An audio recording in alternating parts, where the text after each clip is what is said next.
Delhi NCR में सर्दी से हाल बेहाल है। धुंध ने वैसे ही नाक में दम किया हुआ है। बहुत ज्यादा घना कोहरा है, विजिबिलिटी बहुत कम है।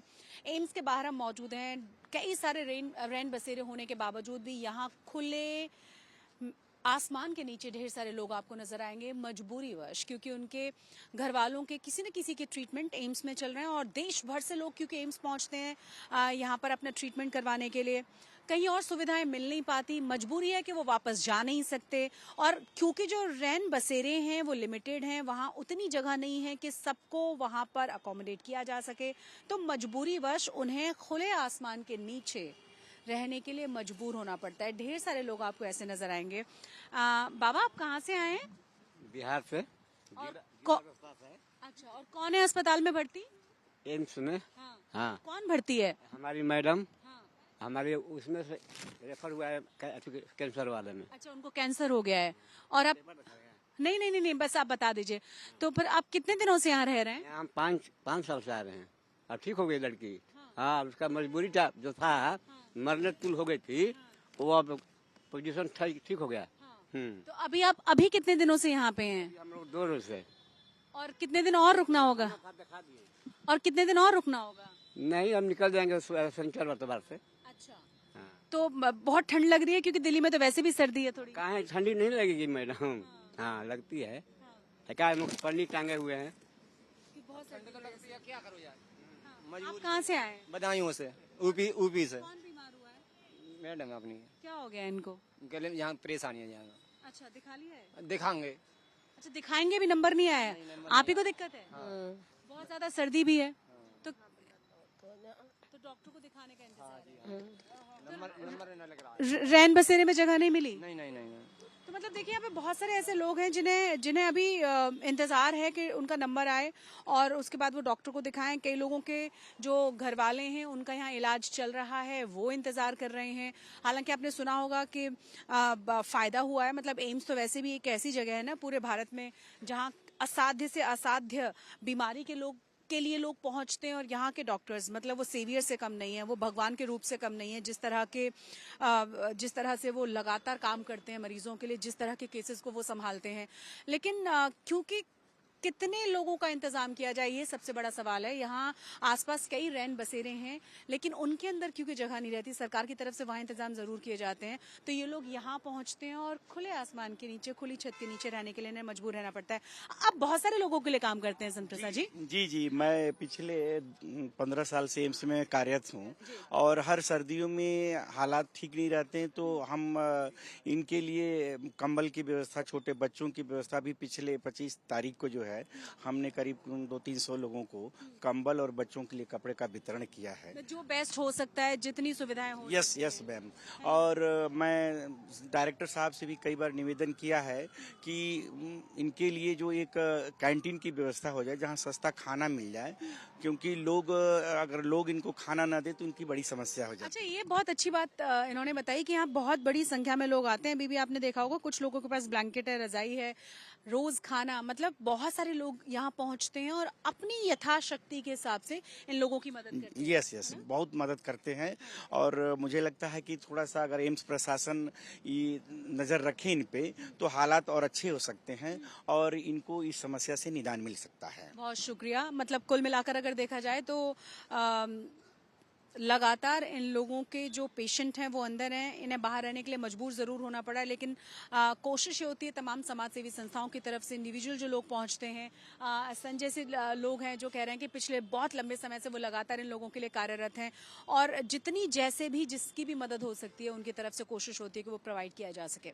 भयानक सर्दी के बीच में रैन बसेरों का इंतजाम किया जाता है जिससे कि लोगों को थोड़ी सी ढकी हुई छत मिल पाए, रात भर आराम से सो पाए। यहाँ बहुत सारे लोग हैं, ऐसे कई सारे सेक्शंस में रैन बसेरे बनाए गए हैं।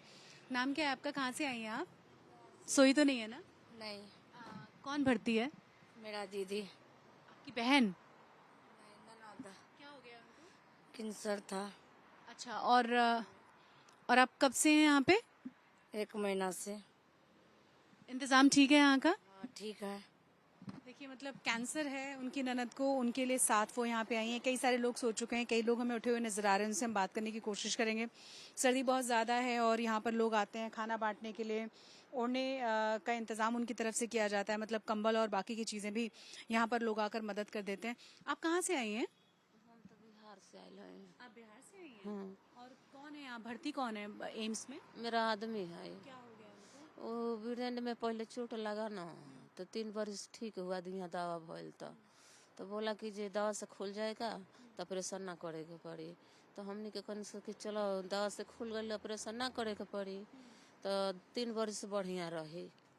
3 बरिस के बाद फिर तबीयत, फिर दिक्कत हुई, फिर आना पड़ा। और कब से यहाँ पे आप? तो यहाँ आज हो गए 5-6 दिन से। 5-6 दिन से हो गए, मतलब क्योंकि बहुत लंबी लंबी इंतजार करना पड़ता है और एम्स में नंबर आना या ट्रीटमेंट कराना कोई बहुत आसान खेल नहीं है। आप अपने बच्चे के साथ आई हैं ना यहाँ पे? नाम क्या है आपका? थोड़ा सा आगे आ जाइए। नाम? अच्छा, शाहीन। जी, शाहीन, कितना बड़ा है आपका बच्चा? 3 साल का है। और क्या दिक्कत है उसे? वही चलता फिरता नहीं, सुनाई भी नहीं देता है, दिखाई भी नहीं देता है। अच्छा, खाना खाने में भी दिक्कत हो रहा है। तो डॉक्टर्स ने क्या कहा? डॉक्टर ने कहा ठीक हो जाएगा, दवा कंटिन्यू खिलाते रहो। खिला रही हो 2 साल से, दवाई ठीक है अभी। अच्छा, तो मतलब अभी आप इंतजार कर रही हैं? डॉक्टर्स ने रुकने के लिए बोला है आपको? कितने दिन रुकने के लिए? रुकने बोले हैं। जिसे किसको दौरा पड़ता है, दौरे की दवाई चल रही है, इसलिए रुकने बोला है। अच्छा, और यहाँ इंतजाम कैसे हैं? आप ठीक से रह रही हैं? सब ठीक है, सब ठीक है। देखिए, मतलब इस तरह क्योंकि लोग बहुत दूर दूर से आते हैं, बार बार आना उनके लिए पॉसिबल नहीं है। यहाँ ऐसे कितने रैन बसेरे हैं संजी? रणवीर यहाँ पे मुझे लगता है कि करीब 25-30 होंगे। मतलब एम्स एम्स की। अच्छा, मतलब इतने सारे लोग हैं और सर्दियों में क्योंकि जरूरत है कि ढकी हुई रहे छत। यस, कुछ दिल्ली गवर्नमेंट का है, कुछ एम्स का है, तो ऐसे करके करीब 25-30 होंगे। और खाने पीने की व्यवस्था बिल्कुल जो लोग बाहर बांटने आते हैं वही रहती है? हाँ, उनके लिए तो वही रहता है, काफी लोग मदद करते हैं। बाकी एम्स की तरफ से खाने की कोई व्यवस्था नहीं, बस रैन बसेरा की है। जी जी। तो और सारे रैन बसेरे फुल है, मतलब पूरी तरह से? पूरी तरह फुल है, और वेटिंग जिसका है वो लोग बाहर अभी आपने देखा। अच्छा, कैसे बुक कराते हैं इनका? मतलब इनको भी आपने कहा ना बुक कराना पड़ता है? यहाँ बैठे रहते हैं, अब कोई यहाँ सज्जन होगा, बुक करने पे आने पे तो वो बेड नंबर का हिसाब होता है इनका। अच्छा। जी जी, तो फिर आके कार्ड दिखाना पड़ता है, जो ओपीडी कार्ड होता है उसके हिसाब से लोग बुक करते हैं।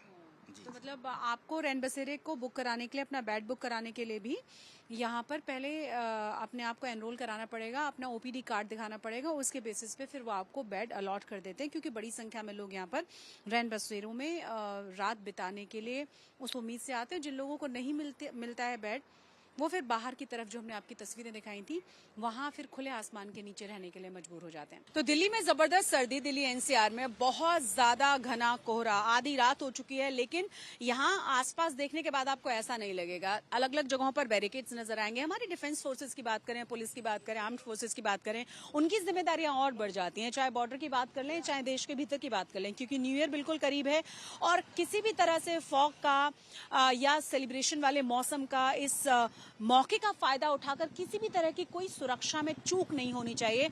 उसके लिए खास चाक चौबंद व्यवस्थाएं की जाती हैं। कई जगहों पर आपको बैरिकेड नजर आ जाएंगे, आधी रात को आपको पुलिस वाले नजर आ जाएंगे, चेकिंग करते हुए, पूछताछ करते हुए नजर आ जाएंगे, और किसी भी तरह की कोई गड़बड़ी ना हो इसका खास ख्याल रखा जाता है।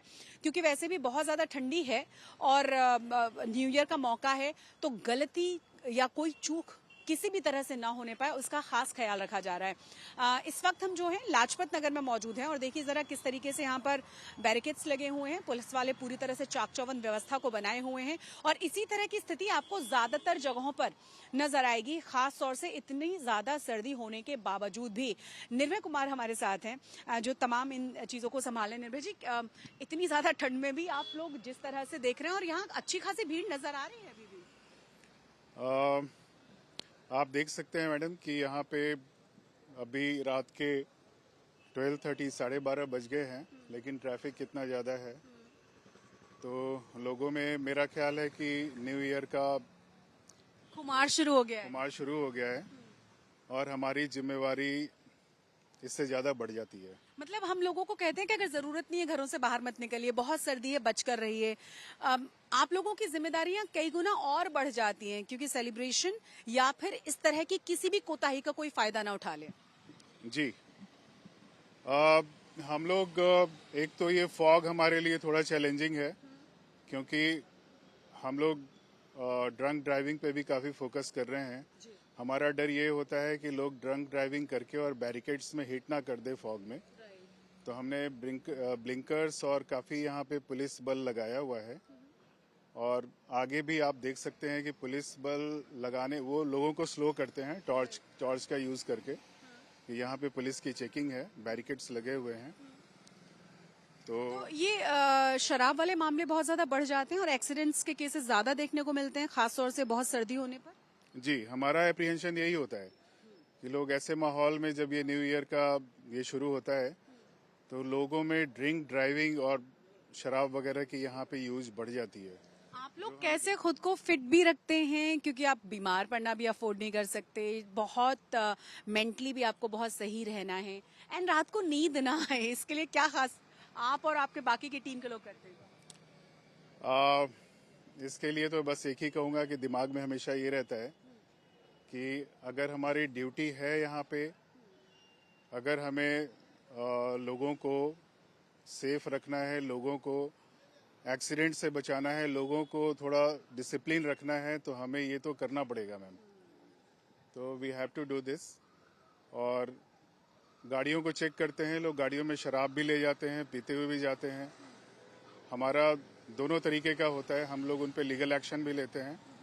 और अगर कभी हमें लगता है कि ड्रंक ड्राइविंग है, काफ़ी ड्रंक है और ड्रंक होके ड्राइव कर रहे हैं, तो फिर पुलिस स्टेशन में ले जाके उनको उनकी गाड़ी वहीं पे रहती है, फिर उनके घर से कॉल करके किसी और को बुला के उनको हैंड ओवर करते हैं।